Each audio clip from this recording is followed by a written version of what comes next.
Want to catch up quick without scrolling through tons of shorts? Check out my compilation with every RTD era review in one video. The 11th Hour is always my top pick for a jumping on point to get someone into this show. It immediately sets the tone of the Steven Moffat era, pivoting from sci-fi tinged melodrama to sci-fi tinged fairy tale, with the arrested development of Amy Pond making for an immediately engrossing thematic underpinning. Like Rose, this episode is built to sell audiences on a new, different version of a pre-existing show. But unlike Rose, there's no sense of trepidation or easing in. Prisoner Zero and the Atraxi make for a fun spin on an alien invasion, and the 20-minute countdown to Earth's incineration puts a lot of pressure on the Doctor to perform, and on Matt Smith to believably sell a Doctor who's working out his own kinks while also exuding confidence and focus. It's a great first step. Leave your own thoughts on this episode in the comments, and subscribe for more reviews like this one. I genuinely always forget that Steven Moffat wrote The Beast Below. There's lots of little dumb things about this one I don't care for, which is a shame because in broad strokes there's a lot to like here. This fresh, new, excited, hopeful Doctor having his first proper adventure center around a long perpetuated act of desperate human cruelty is a great idea, and Matt Smith plays the Doctor's emotional volatility really well, even if there's certain other scenes where his performance feels off compared to the previous episode. What feels even more off in this one is the production. Everything about the way this episode looks, from the sets to the camera to the lighting to the scene transitions, all feels so unlike the rest of Series 5 in this difficult to articulate way, and I wonder how much of that subtly contributes to my reticence to revisit it. I'm glad I did though, since this is one that I think benefited from this most recent rewatch. It's still a weaker Series 5 episode in my opinion, but by the third act it's an impactful, if heavy-handed, showcase for Eleven and Amy as an engaging pair. Hot take? I've always loved the Skittles Daleks. They're good designs, dang it. That said, I don't tend to rate Victory of the Daleks very highly. The Daleks posing as obedient servants of humanity is actually an idea the classic series explored, but that was so long ago that I think it's a real waste to revisit that premise only to then have the other shoe drop barely a quarter of the way into the story. Seriously, it's weird how early it is in the episode that they ditch the charade, though these genetically compromised Daleks needing the Doctor's word to confirm that they are indeed Daleks is itself quite the clever twist. I wouldn't get stuck on it if not for the fact that that short stretch of the story is the most interesting part. There's a great idea there, where the English army is so desperate to win the war that they place their trust in what they only realize too late is just a different breed of fascists. On top of that, Smith spends that chunk of the story so anxious and hate-filled, and I'd have loved to see him carry that tense mood the whole episode. Smith's performance still elevates the rest of the story up to okay, as do the Bracewell scenes, which are all really sweet. Now we're talking. Time of Angels and Flesh and Stone was my first exposure to this show, and the story that made me a lifelong fan from the jump. Knowing how much the melodrama and mystique around River Song will take over the show in Series 6, I like that in Series 5 her role remains mysterious, but she's largely just another character who's along for the ride rather than the focus of adventures like these. It helps this story's amazing balancing act, managing to feel relatively standalone to the point I think it totally works even if you've never seen the library episodes or Blink. I will say that the angels work in this story's context, and I like the sadistic, vindictive attitude they're given here, but the fact that we have to start piling on new quirks and abilities and methodology and motivations to keep them interesting in just their second appearance underscores why they've never quite caught on as all-timer bad guys with consistently impressive stories post this one. All that aside, Smith, Kingston, and Gillen are all great, and it's impressive how much stressful tension Moffat manages to maintain across 2 episodes. This one's a real nail-biter. The opening titles might not reflect it, but Vampires of Venice is where we complete our TARDIS dynamic by formally bringing in Rory. Eleven and Amy were already great as a duo, but Rory's nature as the awkward hangdog straight man really brings out the whimsical enthusiasm in the other two. Surprisingly, despite his nervous demeanor, he's also got a deep, self-assured conviction that challenges the Doctor and actually brings out some of the Time Lord's underlying insecurities. It's nice that this adventure isn't too deep or complicated, so it can devote so much time to working out this dynamic. Even this early, the potential for the trio as an all-timer TARDIS team shines clear as day. It's funny, cause in a lot of ways the alien plot here is a retread of Fires of Pompeii, and serves the same purpose within the series arc, but the different structure and trappings make it feel distinct, as does the surprisingly sympathetic portrayal of the villain by the end. This is one of those that's unassuming but fun and compelling, with very little to complain about beyond some thin side characters. It is such an utter shame that we never did anything with the Dream Lord ever again. For that matter, why did we never ever bring Simon Nye back? There's a real Big Finish vibe to Amy's choice. One part TARDIS bottle episode, one part small town survival horror, both parts character relationship study with an entertainingly creepy and spiteful omnipotent villain. And Toby Jones is certainly excellent in the role, but the quiet show stealer of the episode is Karen Gillan. At its core, of course, all of Series 5 is about Amy Pond choosing the life she wants, and I love that smack in the middle of the run we have a story all about the Doctor and Rory as two competing paths for Amy to take, only to find that the very idea of those paths as incompatible extremes is itself an illusion. It ends up being the crux the whole series pivots on, and it's just excellent TV. Much like 42, The Hungry Earth and Cold Blood is a Chibnall story I've had quite a bit to say about over the years, as one of the reasons I was actually excited for him to be showrunner back in the day. And much like 42, it puts the Doctor in a very desperate situation, and Matt Smith carries that very Chibnall-specific mix of desperation, wisdom, confidence, and scatterbrained enthusiasm masterfully. After the last two episodes gave them nothing but friction, this story lays the groundwork for the Doctor and Rory as actually complementing each other really well. Their camaraderie and Rory's trust in the Doctor making his death and erasure from existence all the more tragic. By now, the modern series reintroducing classic monsters is a reliable formula, and this is the first story to make a truly effective mystery out of it. On top of all that, I adore Nazreen, and Ambrose is a particularly sympathetic and effective take on the one who screws up the peace talks archetype. This story gets a lot of flack, but I always leave it feeling very satisfied.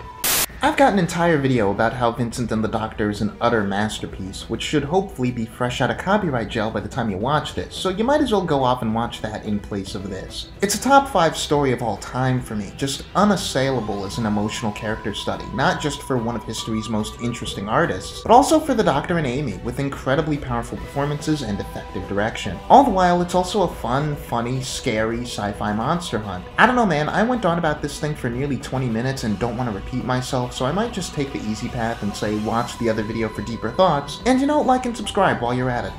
The Lodger is a really sweet and funny little episode. James Corden is utterly obnoxious in roles that bank on him to be the over-the-top comic relief, but as the grounded straight man to the Doctor's weirdness, Craig is really endearing. This is another one of those stories where the alien plot being incredibly thin is actually a strength.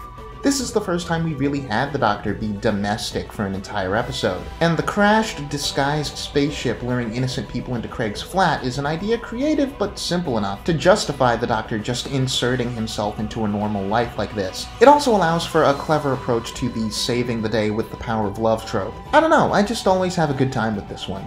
I said in my review of the library episodes that there was an argument for that pair as Steven Moffat's magnum opus, and I said that mainly because the Pandorica Opens and the Big Bang are major contenders to the crown. This is where we solidify a recurring theme in this era of the Doctor himself as a being who could and maybe should have the whole universe around him frightened. It's funny how despite the absolutely massive scale and stakes here, the story seems determined to offset that with a sense of containment, setting the majority of each episode in a single room or building, and drawing incredibly memorable or tense sequences out of a single Cyberman or a single Dalek, both of whom are in some way impaired. A mark of a great finale for this show is something that satisfyingly pays off a season's worth of character work while also having a well-explored plot concept, which would be equally compelling as a standalone, and I'd absolutely watch the story of the Doctor guarding this box from a universe of enemies, or being hunted through a museum by a lone Dalek while that universe collapses, even without all the very cathartic emotional thematic payoffs.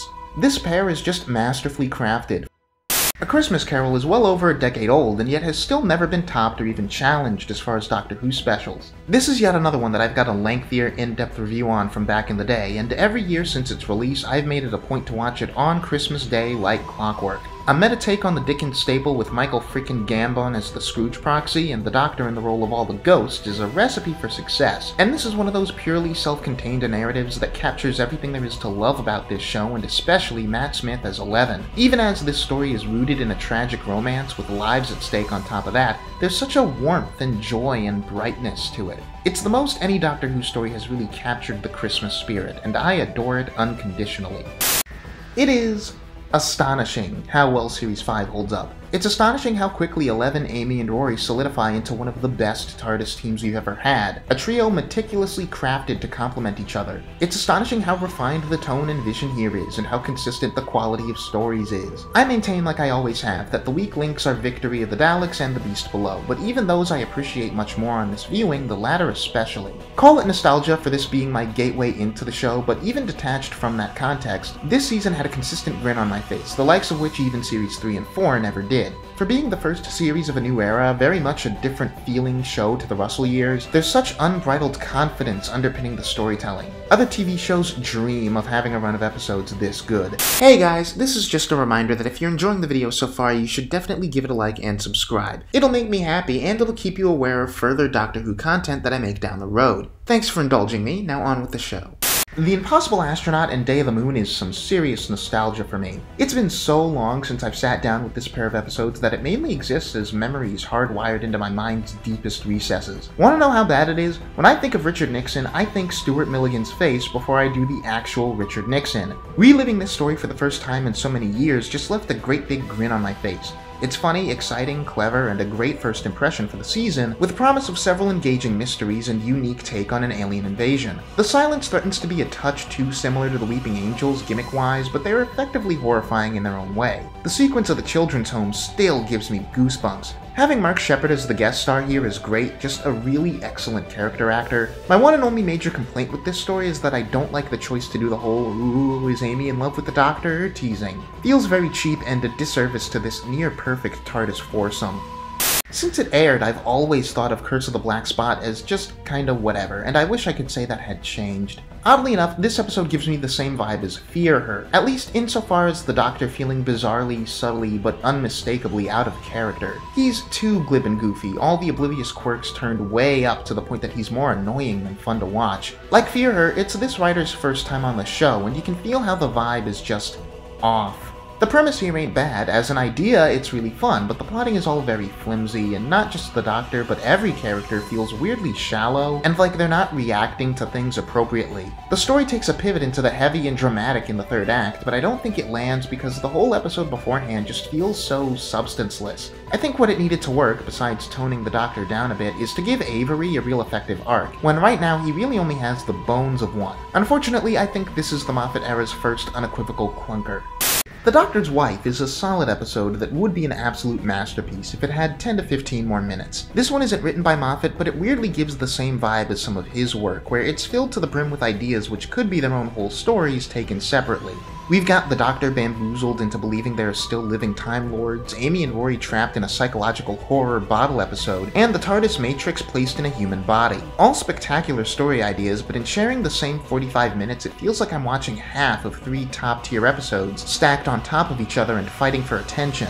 There's a lot of transcendently gorgeous, isolated moments here, but even as a young teen, I'd always found this episode rushed. The novelty of the TARDIS getting to express herself, Auntie and Uncle, even House himself, it's all great stuff that there's just too little of. I as a viewer never really get to feel the Doctor's hope that others of his species may still be around, because the only time the story really sits with the feeling is after the hope is already gone. It's just off. God, this one's not gonna get many likes. The Rebel Flesh and the Almost People is just kind of weird. For one, I think the 2 episodes should have their titles switched around. For 2, it actually has a lot going for it, which is let down by weak plot and good ideas that feel half-baked. Both versions of the mining crew all just seem idiotically eager to escalate the conflict, not because it suits their characters, but because the plot needs it. There's leeway for irrationality with the gangers being these psychologically mixed up new life forms and the humans being put off by sheer cognitive dissonance, but the story leaps right over that line into outright contrivance by having characters constantly say and do things that just don't scan. Monster Jennifer is effectively scary, but the journey to get her there feels rushed. Amy and Rory have interesting material that's true to the core of their characters, but even that feels a smidge forced. Most consistent strength of the story is the Doctor himself actually being really well written. Parts of his characterization here honestly remind me of Sylvester McCoy's Doctor, which is always a good thing and makes it so the story actually gets better on a rewatch. This is definitely a story that the Doctor carries. A Good Man Goes to War is maybe one of the last times that I can say Steven Moffat completely knocks it out of the park writing for the 11th Doctor. In an era that's all about deconstructing the Doctor's place in the universe, this episode goes the hardest, and is kind of the thematic crux of Matt Smith's entire time as the character. The Smith era starts with the Doctor using his universe-wide reputation as a potent fear tactic, and this story is all about interrogating that approach. It's shown that, of course, whole armies or even religions would be built to combat a man like him, and the episode's direction does a wonderful job of bolstering that. In so many scenes, the Doctor is framed like a monster or a force of nature, not even appearing on screen for the entire opening act. Let it be said that Arthur Darvill and Karen Gillan are doing great work here, but once he does show up, Matt Smith turns this whole story into his showcase, pivoting the tone of the episode on a dime over and over again with just his expressions. The reveal of Melody as a ganger is one of the most chilling moments in this entire show, and if it weren't for the note of hope that it ends on, I'd say no other story I've talked about has ever gone to a darker emotional place. For all that the last episode felt like something the whole era was naturally building to in both plot and theme, Let's Kill Hitler feels like a first draft by someone who wasn't sure how to pivot from where A Good Man Goes to War left off. It has its moments that work, and Murray Gold is popping off, but the sudden introduction of Amy and Rory's best friend Mel's is some extremely shoddy writing, and the whole episode is just full of dumb little choices like that one. Don't even get me started on the voice interface scene, which seems designed to work against stories like The Doctor's Wife and The Almost People. The Doctor accidentally saving Adolf Hitler's life is such a killer premise to then throw away as a joke, but I don't think I'd mind it so much if the entire episode didn't feel like just an endless series of concessions packaged inside of a dumb comedy romp. Like, the dumb comedy rompy stuff is actually the best part because at least the absurd humor lands, especially Rory's one-liners, but beyond that surface entertainment value, it all just comes together into a thoroughly meh episode, which by extension makes it Moffat's weakest story so far by some margin. Night Terrors is in a lot of ways like a stronger version of Fear Her. Not a great episode necessarily, but it takes the same basic premise of the Doctor checking in on a supernatural child with a strained parental relationship who's kidnapping people in his community. This version explores the premise in a way that's more fun, I think, playing up the creep factor and getting pretty creative with a child who can literally shove every thing, person, or idea that scares him into his closet where it can't hurt him. The Doctor and Alex have a fun enough chemistry, though it does feel a little like a less novel version of his relationship with Craig. Rory and Amy investigating a spooky doll's house is fun, and a great reminder of how engaging the pair of them can be even without the Doctor. Alex eventually making things right by his son and stopping the cycle of fear is all really heartwarming. This story isn't exactly one I'd call a hidden gem or a must-watch, but it's entertaining and really sweet, with little to complain about. Leave your own thoughts on this episode in the comments, and subscribe for more reviews like this one. Let's not mince words. The Girl Who Waited is the best episode of Series 6 with a bullet. Like all the best episodes of this show, it's a killer standalone premise which gets all the stronger when taken in the wider emotional context of the series. This one is all about Amy and Rory's transcendental love for each other, and the sense that the Doctor just keeps letting them down and ruining them emotionally without meaning to. Two motifs that have recurred all throughout this run of episodes. It's reminiscent of Midnight in the way it deconstructs the Doctor's reckless lifestyle, but it takes an opposite approach by being so Amy and Rory focused and leaving it to Matt Smith to convey all of the Doctor's guilt and uncertainty and duplicity from the sidelines. It's a three-hander between just Smith, Gillan, and Darvill, although Gillan's here twice, so is it actually a four-hander? The point is, there's absolutely nothing to distract from the drama or ease the tension, and the pawns just wring the feels right out of you. You've just gotta sit with this dilemma for the whole time and try to hold on to the crumbs of hope the episode gives you, even as the rug pull at the end seems inevitable. If last episode was my favorite of the season, then I'm gonna say The God Complex is a close second, and builds on a lot of the same themes. It's another great standalone premise, an alien hotel which grabs people from all over the universe and exposes them to their deepest fears as a psychic food source for a big monster, which once again wraps around to this underlying series arc of interrogating the Doctor's relationship with his friends, particularly Amy. We get some fun and memorable one-off characters here, especially Amara Karan, who gives an excellent performance as Rita. The vibe of the setting is very dreamlike, equal parts comedic and effectively spooky, and if it's not playing that angle up, then this story is all about the quiet character moments. It's what I think of as kinda like The Fires of Pompeii or Gridlock, just a perfect example of a solid firing on all cylinders Doctor Who adventure that's elevated that bit further by particularly strong character work. Leave your own thoughts on this episode in the comments, and subscribe for more reviews like this one. Closing Time is fairly alright as an episode and fairly horrible as a Cyberman story. I don't know if it's obvious yet, but as we get deeper into this series, it gets harder to separate my appraisal of each episode from its place in the Doctor's emotional arc, and Closing Time's place in that arc is quite clear as the light-hearted spot of hope and reaffirmation that the Doctor needs after the last stretch of stories really dinged his self-confidence. It's clever to bring Craig back for such a story, as it leads to an interesting reversal of the Lodger, where before Craig envied the Doctor's self-assurance, here he shows unwavering faith when the Doctor Doctor feels he least deserves it, while also growing some much-needed confidence of his own. The pair's dynamic works a treat, but this story was begging to be about any enemy besides the Cybermen. I can't even make the claim that they're thematically appropriate like in the next Doctor, they're just poorly utilized and unimpressive here. Basically non-entities outside of a rushed climax that horribly neuters them. That on its own sadly does a lot to hold this one back from being truly solid. The Wedding of River Song is a whole lot of stuff. Dare I say, it might even be too much stuff. It's a big, wacky fireworks show of an episode that I won't say is necessarily bad, but it really doesn't do much for me. It all just feels very sloppy. On paper, I love the idea of a finale all about the Doctor accepting his death, while his loved ones desperately try to convince him that his life is still worth living. Just describing it like that gives the impression of something really powerful, but outside of a few token moments, the story doesn't hit like that idea should, too caught up in action and glibness and cameos, and novelty and constantly jumping around to the point that not even the performances feel like they have room to breathe. Plus, the reveal of the Doctor having been confident in a contingency plan throughout the whole thing absolutely neuters the character drama from his end, in what's really a disservice to his entire arc of this series. It's a clever plot resolution at the expense of the emotional character work, and it won't be the last time Moffat does such a thing. By a considerable margin, I think this is the weakest of the series finales so far. The Doctor, the Widow, and the Wardrobe is the third Steven Moffat story in a row which doesn't really come together. I hate to keep throwing the same descriptor around for episodes I don't care for, but this is also yet another one which feels like a first draft. It's a very simple and straightforward plot full of contrivances and clunky ideas with awkward pacing, and it all piles up into a story that's just kind of flat and also suffering from fairly thin characters. You've got Madge and her kids who make an interesting enough first impression but don't feel fully fleshed out by the end. There's the Space Deforesters who are basically in one scene and just to serve as a convenient plot device. The only other characters of note are either off-screen or chunks of wood, and it would maybe be bearable if the Doctor himself got strong character work to compensate, but until what's admittedly an all-time great final scene, he spends the entire story oscillating between gag machine and exposition dumper. Also, the visual effects are bizarrely bad and cheap looking in this one. The climax up through that final scene is all very sweet and heartfelt, but I don't think it saves this from being Moffat's first real dud of a story.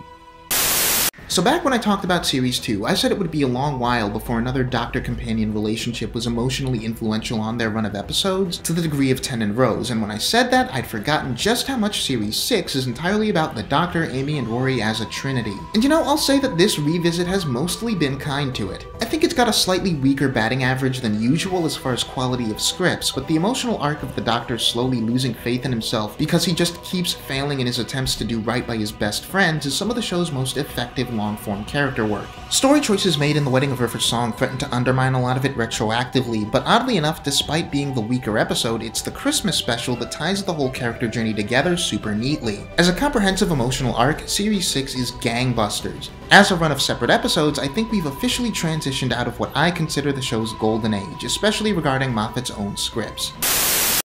Asylum of the Daleks is Moffat's very first proper Dalek story, and coincidentally also his first story that's straight up garbage. Literally, from scene 1, it's clear to me why Steven avoided doing a Dalek story for so long, because he clearly doesn't get them. The concept of the Asylum itself feels straight up antithetical to the Dalek MO, and the Dalek zombies are a weird idea that feels more suited to the Cybermen, and on top of that, the dialogue is utterly spotty. We've reached peak Moffat trying too hard to be clever at the expense of plot and character, and it's all throughout this episode. The big Oswin twist is the epitome of this. At a glance, it's a sly, tragic twist, but in execution, it's stupid and doesn't scan. But more than anything else, I hate the Amy and Rory divorce subplot. Like, I despise it with a burning passion. Ignoring the comparatively obscure Pond life shorts, this is our first time seeing them after the incredibly heartwarming ending of the prior Christmas special, and this whole plotline neuters that ending and threatens to neuter their entire relationship. I will never understand the thought process behind the story, and combined with the lackluster portrayal of the Daleks, it leads to an episode that's quite rank.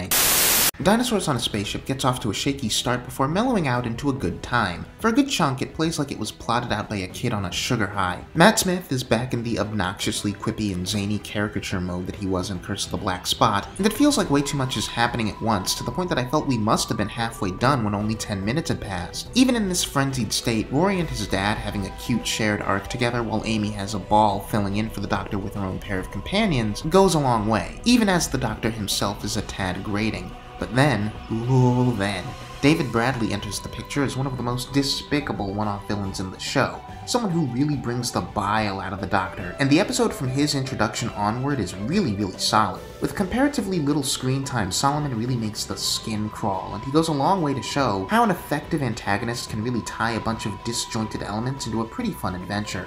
Leave your own thoughts on this episode in the comments, and subscribe for more reviews like this one. A Town Called Mercy is far and away the weakest story written for this show by Toby Whithouse. Strange for a guy who usually gives strong B+ efforts like School Reunion, Vampires of Venice, or God Complex. It's hard to pinpoint what the exact issue is here, if it can be boiled down to one thing. This feels like a story that doesn't actually have much story to it. Not a lot happens, and when the big dramatic beats do take place, they don't really feel earned. This is another episode where the Doctor feels a little too obnoxious and flighty, but unlike the last story, it doesn't feel alleviating when we pivot from that tone to one of straight drama. The latter half of this episode tries to be a big, weighty morality play, but I don't think it has much of value to really say. The Doctor and Jex have one pretty decent exchange, there's ideas in the ending that I think work thematically, if not structurally, and we threaten to do something interesting with Amy and Rory's characters at separate points, but by the end you could have easily taken them out of the piece with barely a line or plot point changed. This one has weak characters, clunky dialogue, is fairly unexciting, just an all-around bore. Series 7 has been extremely weird to Amy and Rory.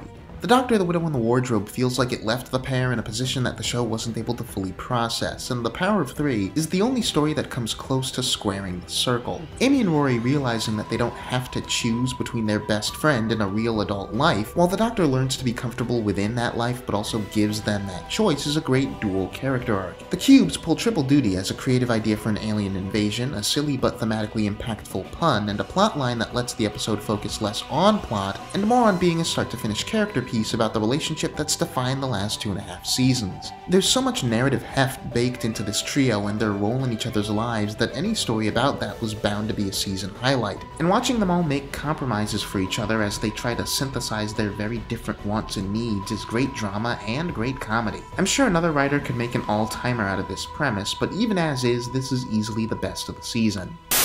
The Angels Take Manhattan is just no fun at all. I suppose on paper I don't mind saying goodbye to Amy and Rory with what's literally a standard mid-season self-contained adventure otherwise, but couldn't that adventure have been well written? With a plot that's not built entirely on contrivances and underdeveloped living plot devices and dialogue that doesn't constantly tip over into awful melodrama? We've officially reached the point of diminishing returns on the Weeping Angels, though I don't know if it's that they're not scary anymore, or if the script is just so weak that their presence can't help it. I'll admit that the scene on the rooftop with Amy and Rory is killer, really the only scene in this final outing where both characters feel properly serviced. But beyond that, and Amy's final goodbye at the graveyard, this is a story where I couldn't possibly summarize all my problems with it in 60 seconds, because there's some dumb writing choice that I bump up against in literally every scene, especially the very last one. Those two moments I mentioned mostly worked, but as a whole, this one is a dud from start to finish. The Snowmen is only a slightly better Moffat story than the last couple. Unlike Asylum or Manhattan, this one has a good few moments where I'm actually starting to enjoy myself. If nothing else, the story is well paced, the cast all have decent chemistry, and the plot of alien snow mimics is interesting, if not maybe a bridge too goofy. But every time I start to get into it, I'm taken out by one of two things. One is Matt Smith, who has some great moments of vulnerability and angst here, but also a lot of scenes where he's playing it way too goofy and broad and almost feels like a caricature. Thing two is the sense that we are now fully ensconced in the era of Moffat scripts where surface-level cleverness supersedes substance. Be it overly quippy dialogue, constantly dropping the show's title, character choices that don't feel natural, or whole scenes that feel like Moffat just doing a writing exercise that doesn't benefit the story, it's all kind of annoying. I also dislike how heavy the Dr.-Clara chemistry attempts to lean on sexual or romantic tension. It just doesn't read true and feels like the story is trying far too hard to endear me to her, so I'm sad when she dies. I fell asleep watching this one. The Bells of St. John is sure enough another Series 7 Moffat story. Another obsessed with seeming clever in plot and dialogue, another where the Doctor's silliness is more obnoxious than charming, another with a shockingly weak villain in the form of Miss Kislet, and another with a thin, forgettable plot. This one's not terrible, just completely and wholly unremarkable. The story is still a bit heavy on contrivance, but for the most part it's functional, it just doesn't have any sauce. The spoonheads are really stupid, there's no real palpable sense of threat or tension. On some level, this story feels deliberately unimpeded by anything actually interesting, so the new Doctor companion chemistry can anchor the whole thing, and it doesn't. Clara herself doesn't make a deep impression here, to the point that I have to remind myself that this is the official introduction of a character who I'll come to find incredibly interesting, and the Doctor's fixation on her is angling for cute and endearing but ends up landing on creepy. 12 years later, the Doctor's big climactic speech is the main thing that's lived on from the Rings of Akhaten, and for as good as that bit is, the rest of the story deserves a lot more recognition. It's been a while since we've had an episode that was so totally focused on a unique alien culture. In a show so filled with action and drama, I love it when we sit down for a while and just build out a world. That and getting some extended bits of Clara away from the Doctor to see what she's like on her own is something her character needed at this stage. In a lot of ways, Rings is reminiscent of Gridlock, and it's almost as strong as that one too. It's fun that this is such a schmaltzy and sentimental story about the value of sentiment, and also a story about what makes something cosmically unique, as we're still sat trying to figure out why Clara isn't. Barring the power of 3, it's been a long stretch since an episode was this strong thematically and conceptually, and on top of that, the dialogue is mostly quite good too. Mary Glell's sweet and has a neat little character arc, Murray Gold pops off, Smith is on top form for the first time in a while. It's altogether an easy highlight of Series 7. The Ice Warriors. A fun and memorable classic monster design, and long overdue for a return. What a shame it had to be Gatiss. Okay, that's me being a bit mean. Cold War isn't awful, just remarkably unremarkable. Unmemorable, to the point that I forgot this episode wasn't titled Thin Ice when writing about it. It's actually hard to fill up a minute talking about it. This is a story that goes in one ear and out the other, the kind I'd completely forget exists if I didn't actively position myself as a Gatiss hater. A gator, if you will.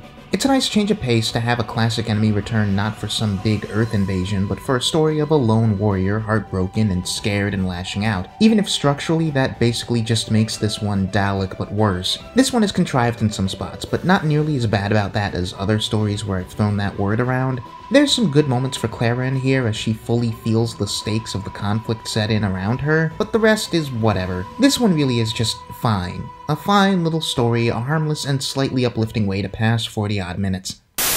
Hyde is another from Neil Cross, and though it's not as strong as Rings of Akhaten, it's a pretty interesting ghost story turned interdimensional rescue mission. The editing is bizarrely wonky in spots, and the romance between Emma and Palmer is kinda half-formed, but I appreciate the spooky, melancholic atmosphere throughout the whole thing, and also that cool discussion with Clara about how everyone's a ghost to the Doctor. This is the story where Clara really cements a sense of personal loyalty to the Doctor, divorced from any other stakes, and I wish the story had centered that a bit more. I'm not really sure what I'd do to juice this story. It's a bunch of interesting elements on paper that do complement each other, but it doesn't feel as engaging or rock solid as Rings did. There's a really cool, scary, romantic, memorable, powerful story hidden somewhere in this one, but I don't think it fully comes through.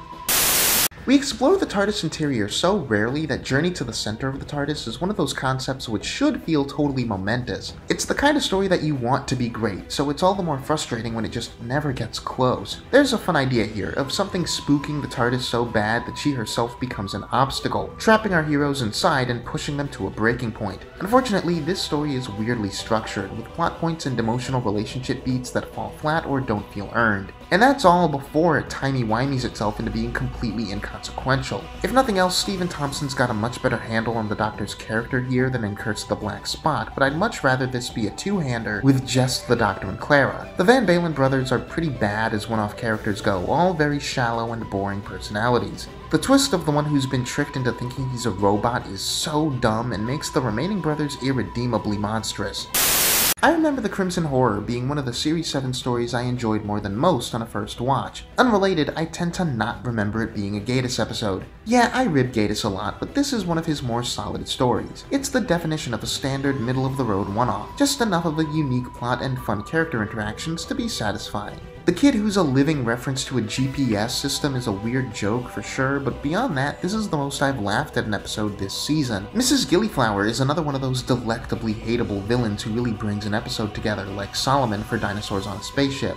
Ada is effectively sympathetic and tragic, and her plight genuinely pulls at my heartstrings in a way little else this season has. It's fun that the Doctor and Clara don't appear properly until a long ways into the episode in the form of a neat little old-timey flashback. Meanwhile, Vastra, Jenny, and Strax carry the focus. I didn't get to say this with the Snowmen, but I like the team chemistry that these guys have. It's a memorable dynamic given how few stories they actually appear in. Nightmare in Silver is a bizarre, boring wreck of an episode. Apparently that's the result of countless behind-the-scenes issues, and boy can you tell. The big problem here is just how many disparate elements in this story don't feel fleshed out or like they complement each other. The Reject Army are all underwritten, the kids, Angie and Artie, are so one-note and utterly useless to the plot that I genuinely can't conceive why they're even here. Porridge is similarly flat, just a complete waste of Warwick Davis, and boy do I dislike Mr. Clever. I can totally see the appeal of writing or playing this malicious, nefarious version of the energetic and whimsical Doctor we all know and love, but it's so fundamentally un-Cyberman that it turns this into another story that just seems to not get these guys or their appeal. It would be so much more chilling and a more effective showcase of Matt Smith's range to have this cyberplanner be stoic and cold rather than even campier than usual. After spending most of 7B on form, it leads to another performance by Matt Smith that doesn't do anything for me. I'm starting to realize the one thing that annoys me more than Moffat's constant dropping of the show's title is Moffat's constant rhyming. Good thing this story doesn't have a surplus of both or anything. The name of the Doctor feels, I don't know, obligatory? For what's technically a season finale, it feels so lacking in oomph or staying power. It's the answer to the Impossible Girl mystery, and filled with a heaping of fanservice callbacks to the show's history, all hung on the skeleton of a story with little compelling in it otherwise. The idea of building an episode around the Doctor's literal grave site is one that I really bump up against. I don't think that's territory the show should ever touch, frankly, and the timey-wimey mechanics of it all and the big time scar rip thing feel very half-baked. Jenny, Vastra, Strax, even River all come back, but the actual character work being done here is all so negligible that it just reads like setting the table unnecessarily for the stories to follow. Night of the Doctor is a really effective window into the emotional state that the Time War left the Doctor in as it was happening, along with the people like Cass caught on its fringes. A runtime of less than 7 minutes forces Moffat to be very economic in his characterization and storytelling, and Paul McGann takes the opportunity to cycle through the humor, defiance, resignation, and despair like a master of the craft. With only a movie's worth of televised material, Paul managed to be one of my favorite Doctors even before watching this short, and his excitable, romantic 8th Doctor, having the light inside him, his own sense of identity and utility made forfeit by this conflict, does more to sell me on the Time War as a story device than anything we've seen or heard about it prior. Yeah, not much to say about this one that's not just narratively analyzing it, it's a really strong, small slice of storytelling. For the past decade, Day of the Doctor has lived in my head as this sort of unapproachable opus, something that can really only be consumed as the climax to the show's entire preceding history. That's despite the episode grounding most of its runtime in an adventure that likely wouldn't be viewed as anything special if it weren't a multi-Doctor joint. I say that as a compliment. Removed from expectations, the majority of this is a clever adventure, which pulls from the show's history without being pure member berries, and which plays to central themes of the series like time travel mechanics and the Doctor's relationship with the human race, without actually being bigger than the average episode in terms of scale, all in order to have the Doctor's character truly reflect on himself. The story here is laser focused on the Doctor's character, to the point that I barely mind that nobody in the episode besides Tennant Smith or John Hurt actually gets much character work to do. This is a story about this man, about this show, their history, their impact, their purpose, and about narratively reasserting that purpose and celebrating that history. It's great stuff. Like Day of the Doctor, Time of the Doctor is definitely better written than Moffat's last several beforehand, but you know, it's an odd one. It's still not a story that really does much for me personally. I spent a lot of this viewing somewhat disengaged and feeling like scenes and plot points were rushed despite the longer than usual running time. That said, I acknowledge that this one does a lot of things right, makes a lot of choices that I appreciate, and at the very least feels like Moffat was awake at the wheel again. The Doctor deliberating whether to bring his home and his people back to reality at the risk of reigniting the Time War is a smooth way to epilogue the 50th special, and I like the plot of the Doctor spending several lifetimes in one place fighting off his entire rogues gallery. There's tons of callbacks and plot points tying the Smith era up in a neat bow. We get the origins of the Silence, the return of the Crack, the reuse of some old Mary Gold tracks, and thematic or visual throwbacks. For the most part, it's satisfying, or at least cute rather than grating, but there's ideas here that needed to be sat with more. In concept, it's almost perfect. In execution, it's just not super compelling. Series 7 is a shambles, an almost unbearably juiceless run of episodes.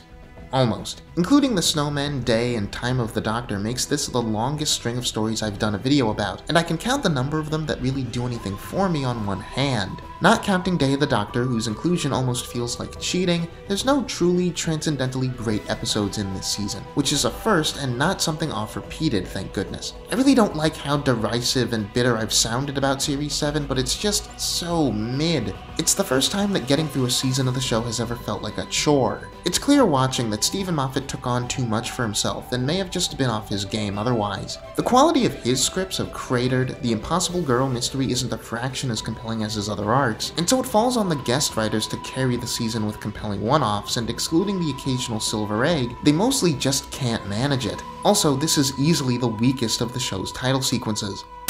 Guess what time it is? Yep, time to ramble about this era as a whole piece in order to artificially increase the video runtime. Well, I say that, but you know, funny how things work out. I'm recording this part of the video so long after having completed this era that I actually did start taking notes, which then ballooned into basically a real script, which I absolutely did not do for the RTD era video when I got to this section. And I am for sure going to supplement some of that script with interjections and tangents and whatnot, but this kinda accidentally became much more structured and thoughtful than when I did this for Series 1 through 4. Because I recorded the RTD era epilogue fairly quickly after writing and recording the End of Time review, as of recording this, it's coming up on a couple of months since I wrote the review for Time of the Doctor. So compared to that, I needed, because of how much distance there was between me and the Matt Smith era, because of how much distance there is between me and the Matt Smith era now compared to how little distance I went into this section of the RTD video with, I really had to sit down and write about the Smith era so that I could leave the headspace of someone who is now, like, neck deep in the Capaldi era. So because of that decision, and because once I start writing something, I can't stop it from snowballing, this is much more of a cohesive look back, I think, regarding the broader themes of this run of episodes. And I'll try to squeeze in some retrospective, like, some second thoughts that I might have on individual episodes or storylines or characters, now that I've got a bit of distance, or anything massive that I might have wanted to say about certain episodes but didn't get to.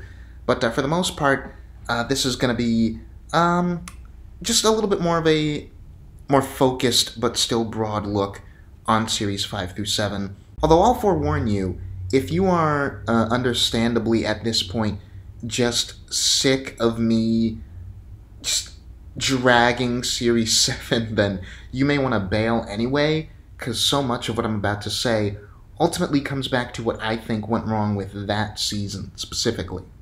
And a question that you probably came into this video with, if you've seen the last one, is why am I separating the Smith and Capaldi eras into their own videos when the RTD era was all in one? And it may go without saying, but I might as well clarify it anyway for people who do have that question. And this is going to sound really, really mean to Christopher Eccleston, but in a lot of ways, I think when you look at the original RTD era holistically, especially coming off the end of it, it doesn't feel like the Eccleston era and then the Tennant era. It feels like the Tennant era plus prologue. And that's not a knock on Eccleston or the Ninth Doctor. That's just kinda how the vibe shook out, I think, in the preceding years. Eccleston only got the 1 year, and the transition from Series 1 to Series 2 is so smooth in terms of visuals and tone and cast and style, in a way I don't think is at all true for Smith's era into Capaldi's. Series 1 to 4 feel like a complete story, and for me the same is kind of true, or at least much more true, of Series 5 to 7, more so than it would be for Series 5 to Series 10.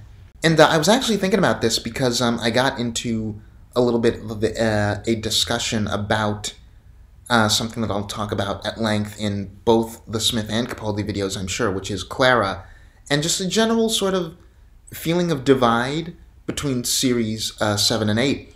And it occurred to me that I think the reason that I am, like, it feels so natural in my head to split Matt Smith and Peter Capaldi into their own videos has to do with Series 7 and the very strange nature of that series and the way that it feels like kind of an island. And I'm going to get into this as we go, but a little bit aesthetically, but mostly thematically and in terms of plot, Series 7 is such an island. It feels separate both from everything that came before it and everything that came after it. But it's Matt Smith's last series, so there's really no other natural place to talk about it as a whole. And so much of my specific thoughts on it are relative to 5 and 6, but it really is worth noting that I think, now that I've given it some real thought after having already long made this decision to split Smith and Capaldi, I think it's the way that Series 7 is that makes doing that so natural to me. And so we've already broached Series 7, and like, it is the elephant in the room, because it is such a strange creature, because for all that it should make sense for it to be the culmination of Smith's run on the character, it does not actually feel like that. Like, this does not have the feeling for Smith that Series 4 had for Tennant, where Series 4 definitely felt like the culmination of the two preceding years of Tennant's turn in the role. I don't get that for Matt Smith in Series 7, and on paper that's fine. Like, there's nothing inherently wrong with that. But Series 4 has gone down as this really well-loved highlight of the show's history, where it feels like this fever pitch, where that specific vision of the show was never going to get any better. Like, Russell T Davies, for as much as I don't like The End of Time as a final story, or just in general, Series 4 plus those specials was the perfect time and the perfect way for Russell to say goodbye to his vision of the show at that time. And now that it's been well over a decade since, I welcome Russell back as head writer again with open arms, but it didn't feel... I couldn't picture a version of Series 5 where Russell or Tennant had stayed on.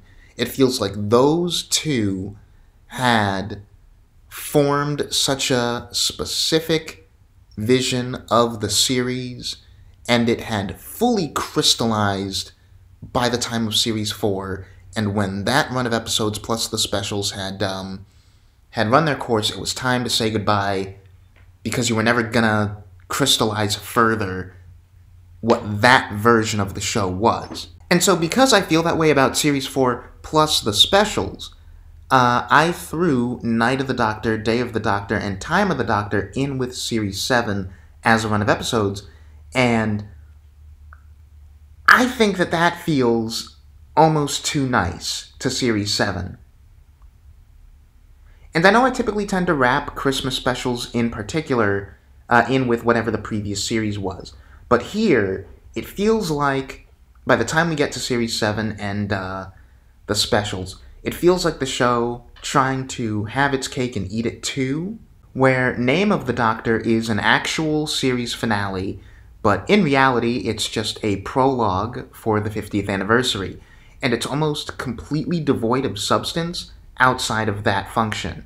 And like, I know that Name of the Doctor has its fans, but I really wonder what the reputation of that story would be like if Day of the Doctor was not the immediate follow-up. If you remove Name of the Doctor from the context of being an episode-length prologue to a really, really fun and emotionally impactful and cool special, I don't think there's an argument that it is, of the series I've talked about so far, the weakest final episode. Like, it's burgeoning on some interesting themes, but those are ideas that the show has, I think, already talked about better, both before and since. And it's just not a great episode. So, like, you see how unfair it feels when I describe it like that, to then say Alright, I'll give Series 7 the boon of saying that I'll count the specials that follow it into the run of episodes. And the thing that trips me out about it is that I think if any other series of the show had attempted the same thing in that exact same way, especially more recently, then you would be seeing a lot of people up in arms about it. Because, like, for instance, the end of Series 12, which then leads into Revolution of the Daleks, yeah, I want to say was the second New Year's Eve special. The end of Series 12 leading into that is a cliffhanger where we end the season on a cliffhanger and the special follows it up. But that is not the same as this. I don't think anyone would argue that The Timeless Children feels like a prologue to Revolution of the Daleks. Like, The Big Bang is not a prologue to A Christmas Carol. The Wedding of River Song isn't a prologue for The Doctor, the Widow, and the Wardrobe. I think The Name of the Doctor is very deliberately a prologue to Day of the Doctor, and I think that's a really counterintuitive decision if you want Series 7 to be able to hold up as its own piece, rather. Because what then happens is, if I try to approach Name of the Doctor as a legitimate finale and cordon off Day of the Doctor and Time of the Doctor into their own space, then Series 7 is even worse than I paint it, and is just a complete wet fart, nothing burger of a season. I don't know, I genuinely don't know if anyone gets as stuck on this as I do, but Series 7 just has this air of a lack of confidence around it, and like it needs the specials as a kind of safety net. Because you compare Series 5, to get a little bit more positive for a second, comes right off of Series 4 with this sense of, okay, we're basically building a whole new show, and we know exactly what kind of beast this is. And something that I mentioned in Series 5 and Series 6 is the way that the Doctor and Amy and Rory are a trio of characters who feel meticulously designed to complement each other. Because I think at the time of Series 5's release and a little bit afterward, the natural comparison for 11, Amy, and Rory was 9, Rose, and Mickey, where it almost feels like the Smith era is deliberately playing on that expectation of, like, if you recall Series 1, then you remember this show opening with the Doctor whisking away this young female companion and her sort of, not like inferior, but like, let's just stick with the word inferior, like her inferior human boyfriend and the sort of very strained relationship that develops there. And I would not be surprised if Steven Moffat's thought process going into Series 5 was to play deliberately on that dynamic and build that expectation only to surprise you with where the Rory and Amy story goes. And I swear I've got a point that I'm making with this. See, now I'm rambling. So, like, my point in drawing attention to that comparison is that, and this is based purely off of vibes, not on anything that I actually know to be true, like behind the scenes, but the vibe I get from the 9, Rose, Mickey relationship was something that formed and kind of found its identity in the production of the show.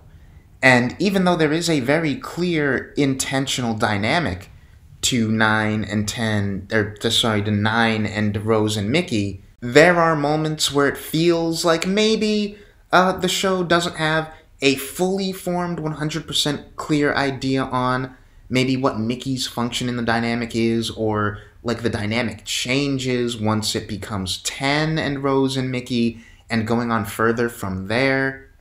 If you compare that to 11, Amy, and Rory, from jump, it feels like Steven Moffat has a very, very clear idea of who these 3 characters are relative to each other, and on a deep fundamental level, that never changes. That never changes from the moment that we are introduced to them to the moment that we end The Angels Take Manhattan. And that whole comparison, I think, speaks to the sheer level of confidence and vision and intent that Moffat comes into the show with in Series 5. And that is reflected in basically every aspect of Series 5, I feel. And in Series 6, even though there's this feeling of things being a bit more scattershot, where the show suddenly has this sense that it wants to be big and blockbustery, and it's darker and moodier, and it feels like some of the charm of Series 5 is lost, maybe. That confidence in the vision is still there. And that sense that even if I don't like certain episodes, like Let's Kill Hitler or whatever, or Curse of the Black Spot, like there is still that sense in Series 6 coming off of Series 5 of like, Steven Moffat knows exactly the show that he's making and exactly the show that he wants this to be and exactly the story that he wants to tell. And he knows exactly how he's going to tell it across these episodes. And then, with Series 7, there's this shift that's almost immediate. Like, going from The Doctor, The Widow and the Wardrobe to Asylum of the Daleks, it almost feels like hitting a brick wall, where suddenly the roadmap is gone, the sense of cohesion and confidence is gone. The episodes almost all feel like they needed more time to cook, like more time in the oven, and it's to where the best episodes of Series 7 would feel like average in Series 5. And part of that is just, yes, me really laying it on thick how much I adore Series 5, but really, like I said this in the last short, the best episodes in Series 7, barring Day of the Doctor, are all, like, B+ silver medals. Because it's what? It's Dinosaurs on a Spaceship, which is, like, tolerable for the opening act, and then only really picks up into pretty compelling once it introduces its villain. There's The Power of Three, which is a really, really solid premise, executed pretty well. Like, well enough that I can't complain, but certainly could be better. There's Hyde, which is alright, but, like, kind of feels sort of like The Power of Three, like it maybe could have used another pass to fully unlock the potential of what's there. Crimson Horror, which is, you know, just a solid little fun romp from Mark Gatiss, and probably the best one of Series 7 up till Day of the Doctor is the Rings of Akhaten, and that's probably the one that I'd say is closest to being an A instead of a B+. Not like I use letter grades or anything, but it's the one that's, again, most comparable to something like Gridlock, where I would put it on a list of really, really great underappreciated gems. But aside from that, like, it's all just a small handful of good, almost great but not there episodes. And in amongst all those is just a stream of mediocrity. And honestly, I think a lot of that is just how much Moffat specifically has to carry on his shoulders. Because really, for all that I've spent, like, however many, almost 20 minutes now, ragging on Series 7, I honestly, like, the cracks start to show as early as Let's Kill Hitler. Every story that Moffat writes, from Let's Kill Hitler to Day of the Doctor, just feels incredibly ropey. And I say that, like, if I lay it out, that's only 8 episodes, quote-unquote, so nearly, but, like, that's nearly a whole season's worth of episodes, and they're all from the showrunner, so they're all pretty massive in dictating the tone and direction and trajectory of the series and the characters and the plot lines. And this is the era of every story trying to be this big, go big or go home event piece. So you put all those factors together, and like going through them all in quick succession was rough enough. But I remember watching at the time and having all these episodes hitting over the course of 2 or so years, and it was just the perfect length of time for each one to hit really bad and just sour me on Moffat as a writer on the whole. And it's like being hit with crashing waves where the time between each one is perfect for that next one to just like knock you like head over feet again. And I remember that I definitely was not alone in that feeling. Like, I can't speak for the entire fandom, but I had my finger on the pulse of a good share of like fan voices and forums at the time that Series 7 was releasing, and I think the consensus was and remains that it is not only a step down from Series 5 and 6, but it, like, Let's Kill Hitler through to Day of the Doctor is Moffat's, like, nadir as the showrunner in terms of, like, the quality of episodes that he was putting out. And at one point, I wanted to spend part of this section sort of, like, theorizing on why exactly I think Moffat's output as a writer suffered so heavily in that stretch of time, and I wanted to, like, tie it into Sherlock, because the common thinking, at least at the time, maybe still now, is that like it was just the pressure of having to run both of those shows basically concurrently, and his time and energies were going into Sherlock, and it was draining from Doctor Who. But honestly, enough time has passed, and I haven't really given any critical thought to that line of thinking to where I can like back it with confidence, so I'm not even gonna like say that as a point of fact. So I'm going to reel it back a little bit and talk some more about Series 5, and specifically how, like, I've already made this very clear, I think, but to me, Series 5 remains, to this day, in 2024, the summit of this show.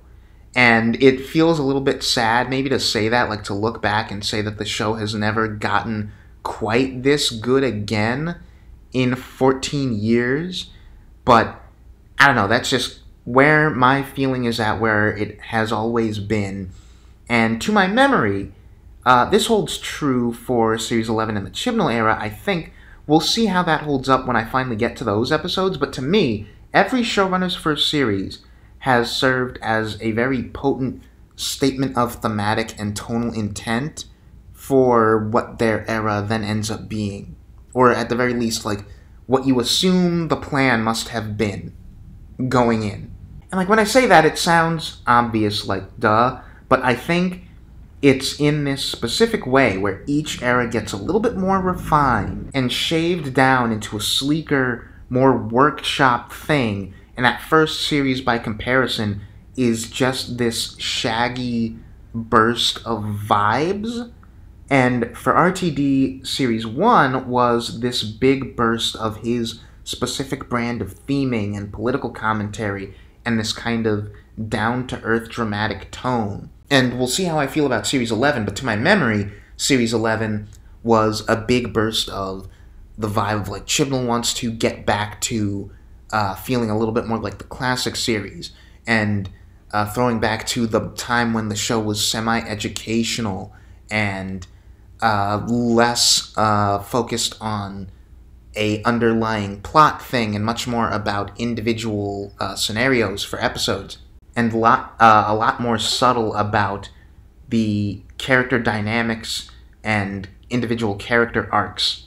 And to bring it back for Moffat with Series 5, I think that what that looks like is definitely more refined than either Series 1 or Series 11, and it's ironic that I say what I said a minute ago, and yet Series 5 definitely feels like the most refined product of these three series, 5, 6, and 7. But it definitely feels like the blueprint for what Moffat wanted his run of stories as a whole to be.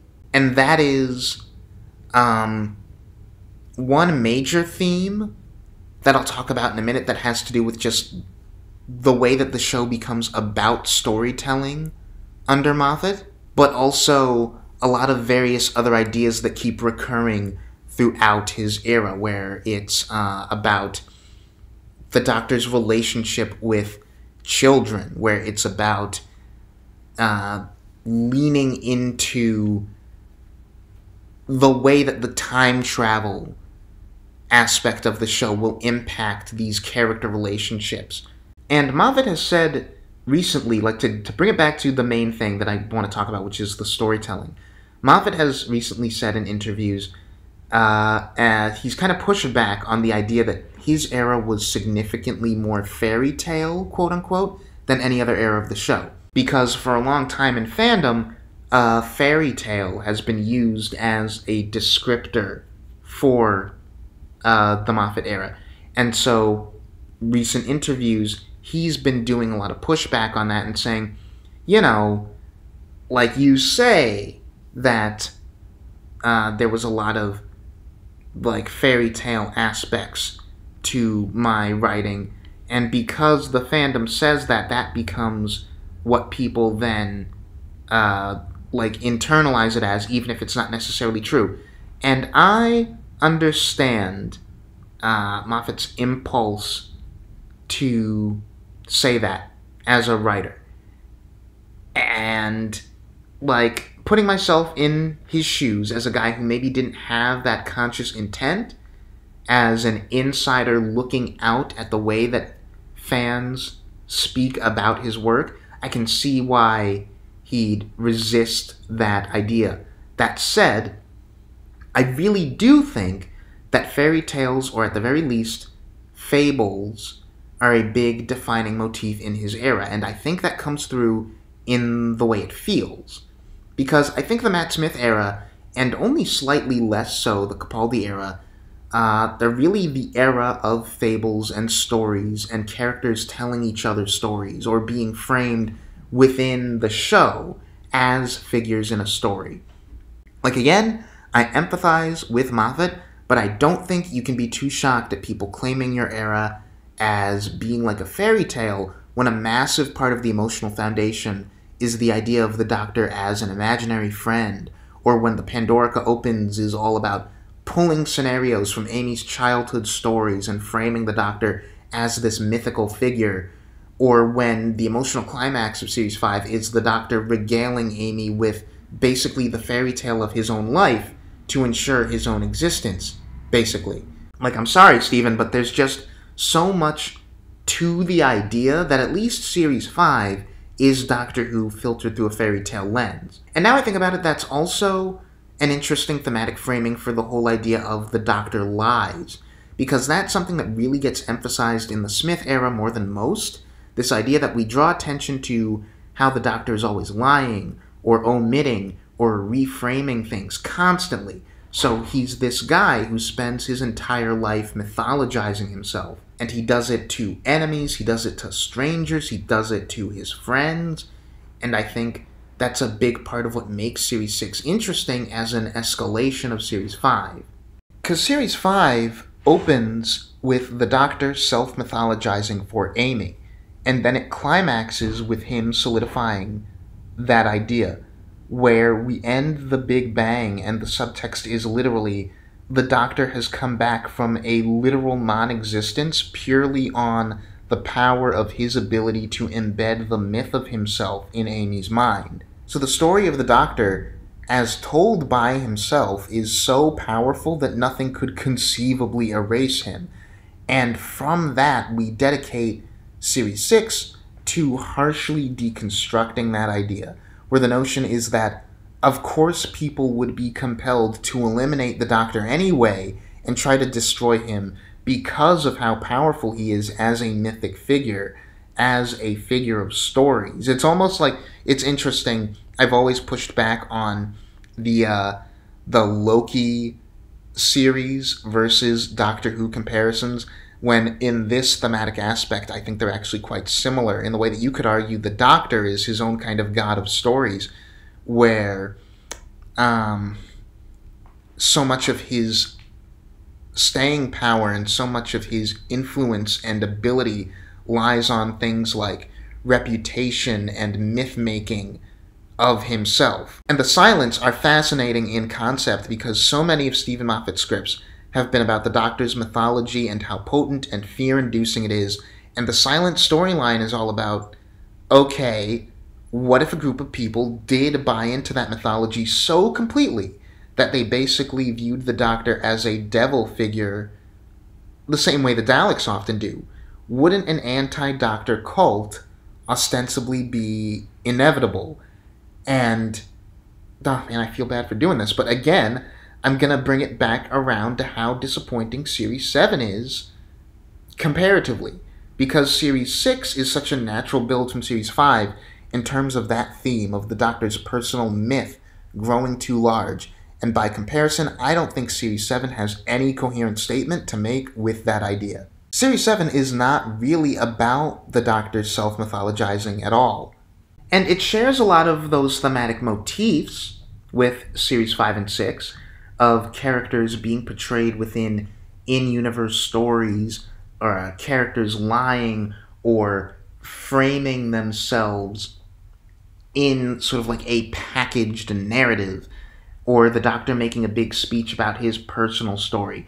And we almost come close, I think, to an idea that works.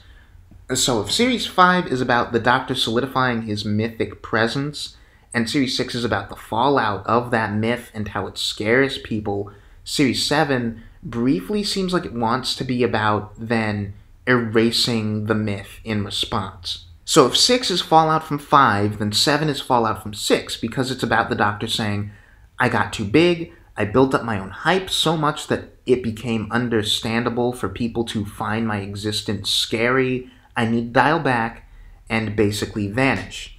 And I think that's an interesting approach, and there's a lot that could be said about that, and a very interesting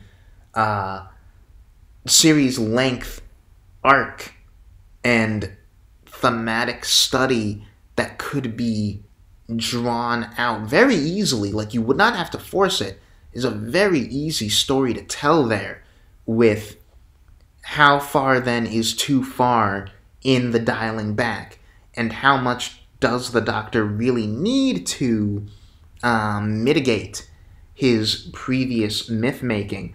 But again, Series 7 doesn't actually have anything to say about that or with that.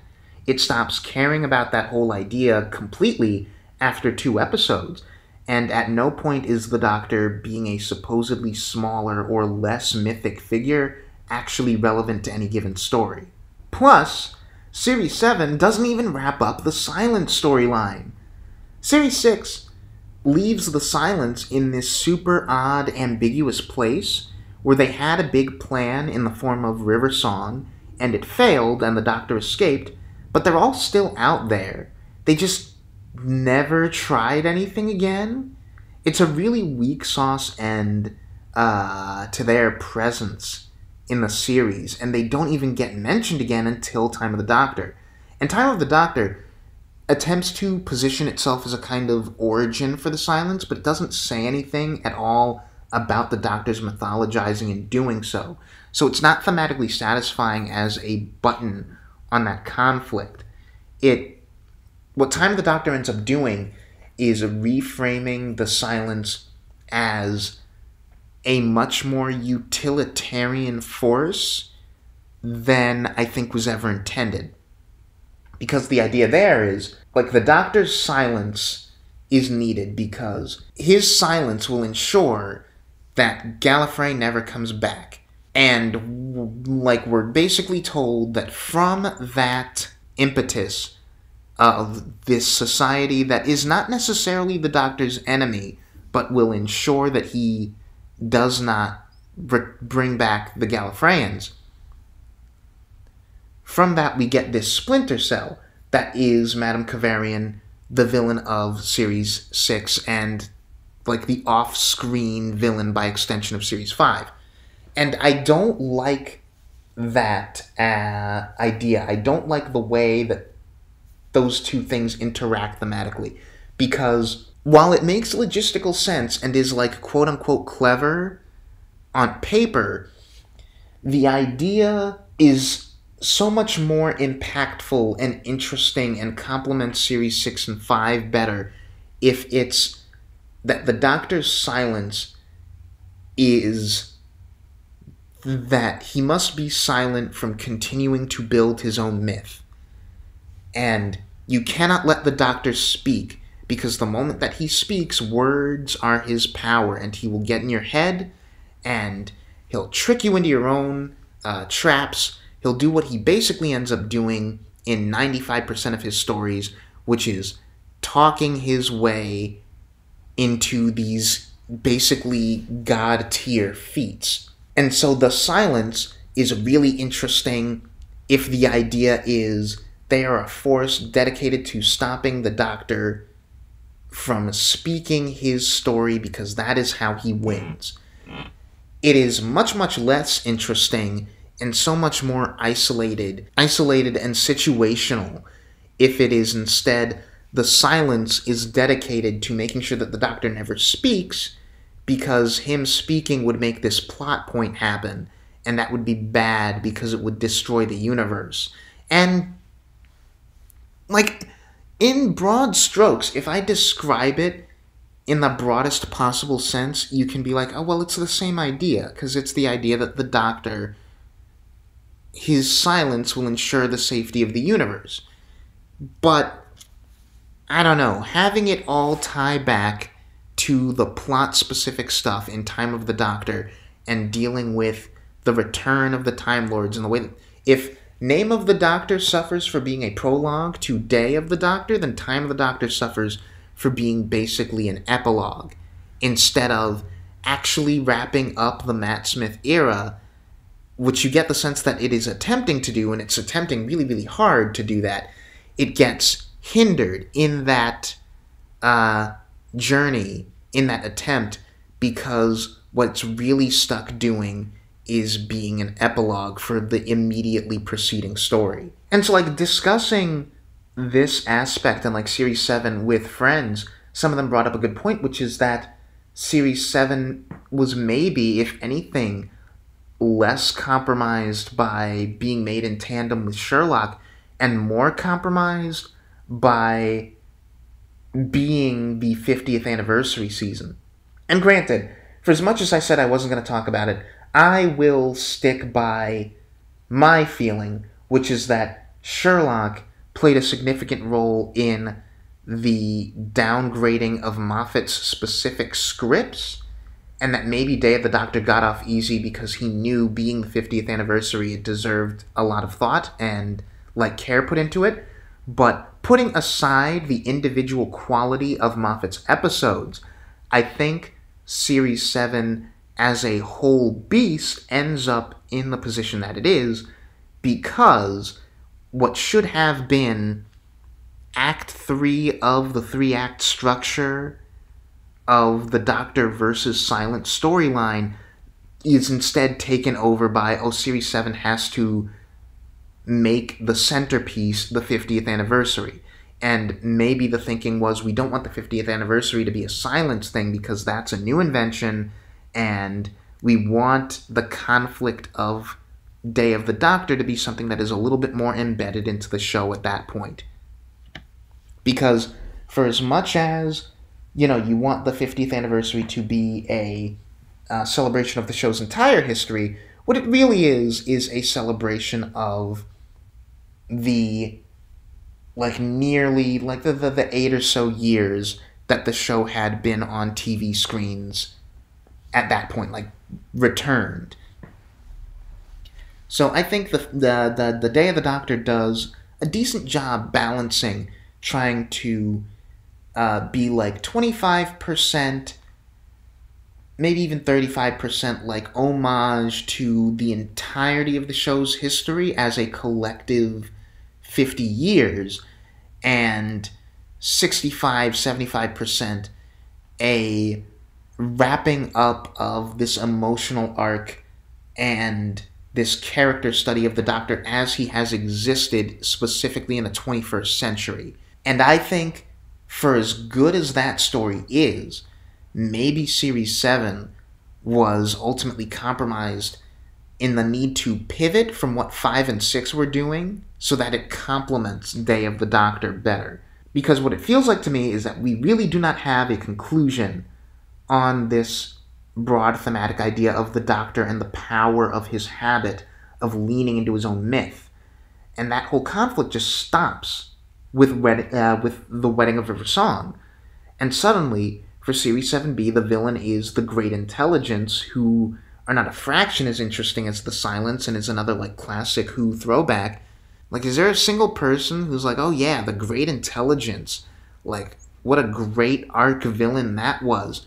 We had a really thematically interesting, compelling, threatening, and, like, truly effective, ongoing villainous threat for 2 seasons, and it does not feel like that story got a proper conclusion.